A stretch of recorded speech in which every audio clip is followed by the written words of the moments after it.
Up the King's Highway.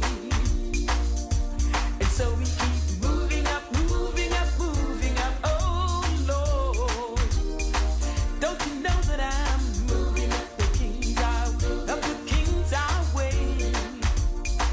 Don't you know that I'm trusting in amazing grace, in amazing grace? You know that old Satan is on my track, but I'll never, never, never turn back. That's why I keep moving up, moving up, moving up. Oh Lord, then I remember Paul and Silas when they both were in jail and they just wouldn't bow. I think I hear Paul and Silas say, we better move on up the King's Highway. And so they keep moving up, moving up, moving up. Oh Lord, don't you know that I'm moving up the King's Highway, up the King's Highway? Don't you know that I'm trusting in amazing grace? So they keep moving up, moving up, moving up. Oh Lord, don't you know that I'm moving up the King's Highway, up the King's Highway? Don't you know that I'm trusting in amazing grace? So they keep moving up, moving up, moving up. Oh Lord, don't you know that I'm moving up the King's Highway, up the King's Highway? Don't you know that I'm trusting in amazing grace? So they keep moving up, moving up, moving up. Oh Lord, don't you know that I'm moving up the King's Highway, up the King's Highway? Don't you know that I'm trusting in amazing grace? So they keep moving up, moving up, moving up. Oh Lord, don't you know that I'm moving up the King's Highway, up the King's Highway? Don't you know that I'm trusting in amazing grace?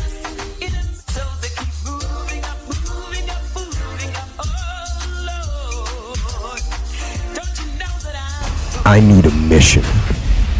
We all need a mission. 80% of success is psychology, 20% is mechanics. The problem is most people live in their heads. They have their dream, they have their goal, they have the desire, they get hyped up about it, they get fearful about it, and they just don't execute. See, when you are not filling your life with the things that you are capable of doing, then there are gaps in your life.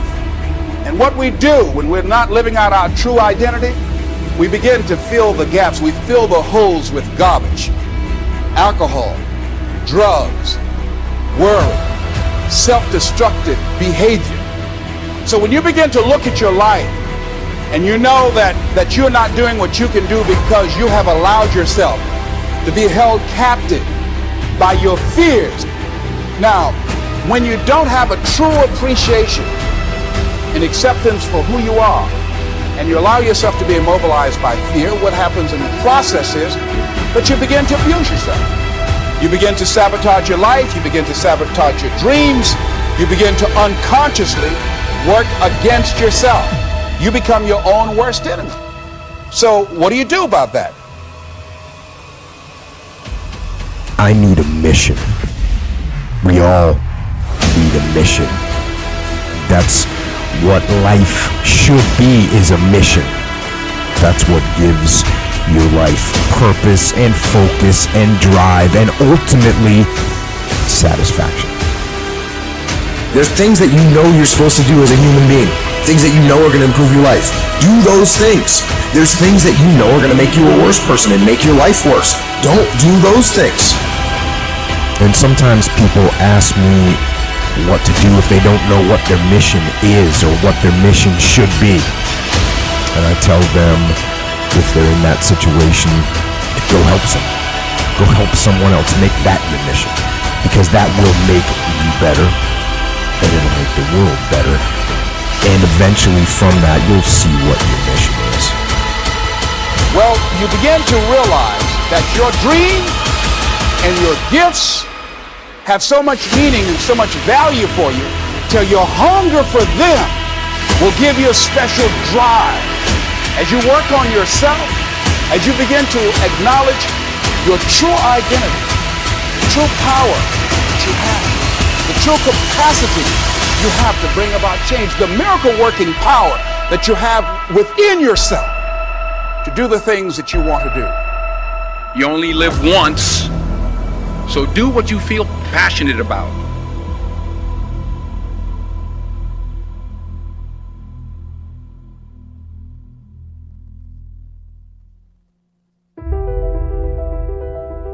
So I'll start with this. Your life is a physical manifestation of the conversation going on in your head. I'm gonna start with that. Can we just speak for like 24 hours on this? I love this. Right. Your life is a physical manifestation of the conversation going on in your head. So if you said nothing but thought everything, your life is going to show up to make your thoughts true. So you have one job. You have one job in your life for you, to make what you think about life true, so that you're not wrong. You don't want to walk around wrong. You want to be right about the life you see. So you're going to work hard to produce the life that you talk about in your mind. Whether that life is no one loves me, I'm all alone. You can be in a group of people and you will think, I'm so alone. And you will feel alone, and things will show up to co-sign your loneliness just because you're looking for that.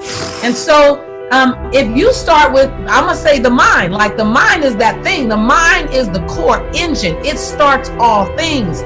It shuts all things down. When I start thinking something different, I'm like, hold on, stop. I want to think something. I shut down that behavior. I shut down that outcome. When I birth something, I birthed it in my mind. I focus on my mind. I see myself there in my mind. Before I got on with you, I was doing guided visualizations.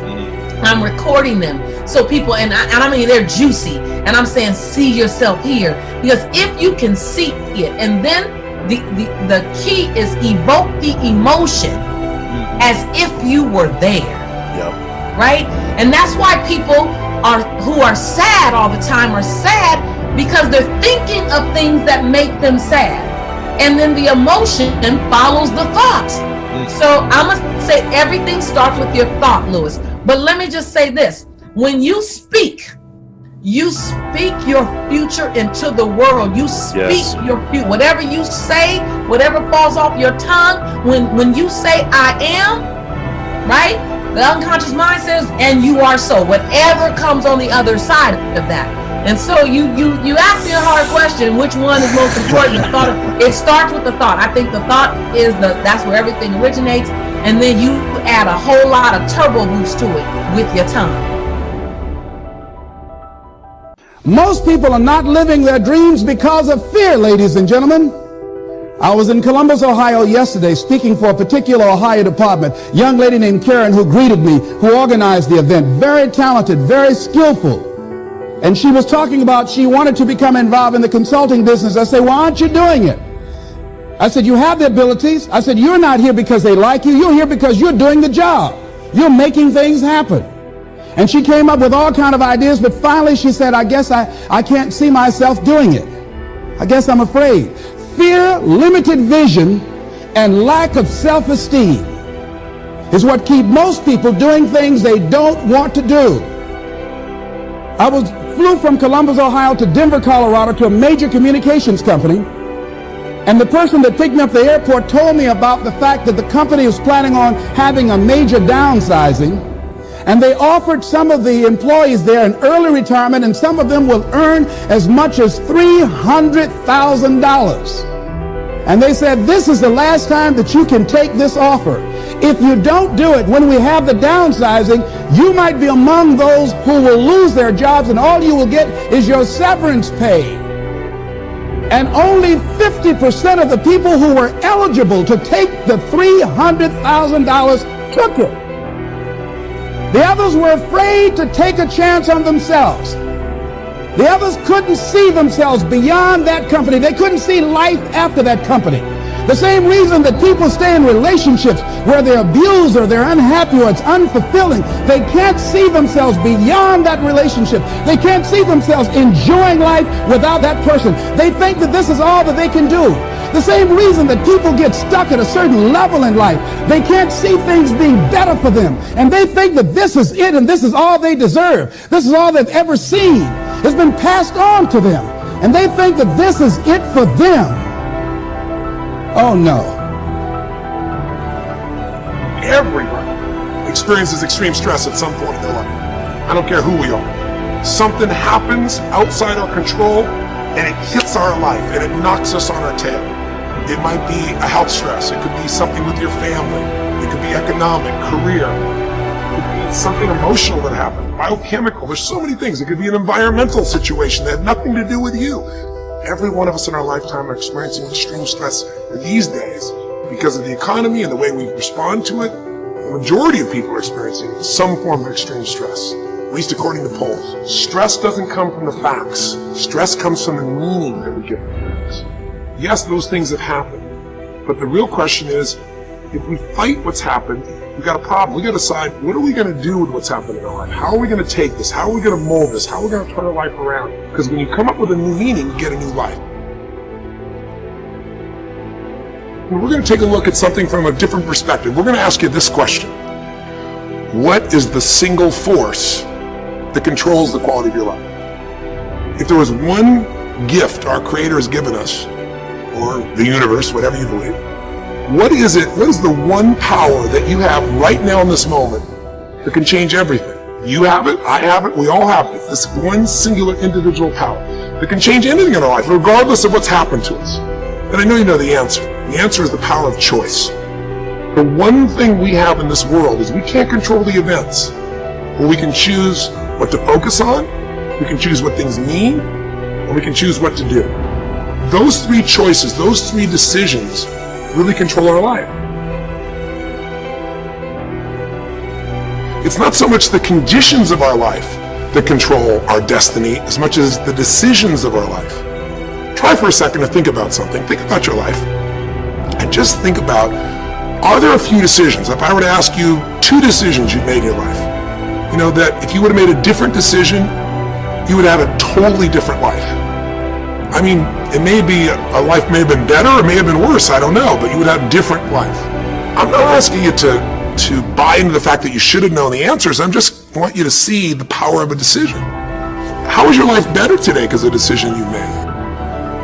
Here is something else exciting. It's possible for people of modest means to start a wealth plan. You don't have to be wealthy to have a wealth plan. You don't even have to be healthy to start a health plan. All you have to be is smart. Smart enough to say, hey, I've got the wrong plan, and I'm going to get around someone who has a better plan and make it my plan. So, find some successful people to help you fill out your success plan. Find somebody healthy to get your better health plan going. Find somebody living a unique lifestyle to develop your lifestyle plan. This is called association on purpose, getting around the right people by expanding your circle of influence. I have a really unique friend. I'm always trying to find more ways to spend more time with him. He's the big game hunter, millionaire, businessman, traveler, and in my opinion, one of the world's great philosophers. He has 2 special gifts among many that make it worth all the time I can possibly spend with him. And those gifts are, 1, the ability to absorb, the ability to soak up a day and all of its events. His memory is uncanny.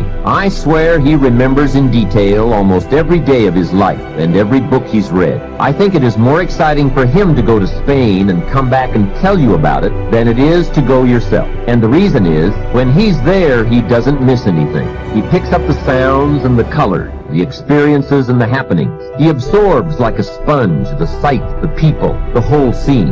Then he has this second unique gift, the gift of expression. He can put all he saw and touched and felt into words, exciting words. When he talks, you can feel the water lapping on your feet. You can see the color. You can smell the aroma of the flowers and the food. What great gifts to absorb and to express. If I spend a day with him, I get my time's worth. He can put a year into a day's conversation. It leaves you spellbound. He can read a book and with flawless detail give you a capsule version. and more often than not, make it more exciting than if you read the book yourself. From Shakespeare to the Beatles, from Africa to Beverly Hills, he's got it, recorded it, and can express it with spirit and precision. You can imagine what a valuable association this is for me.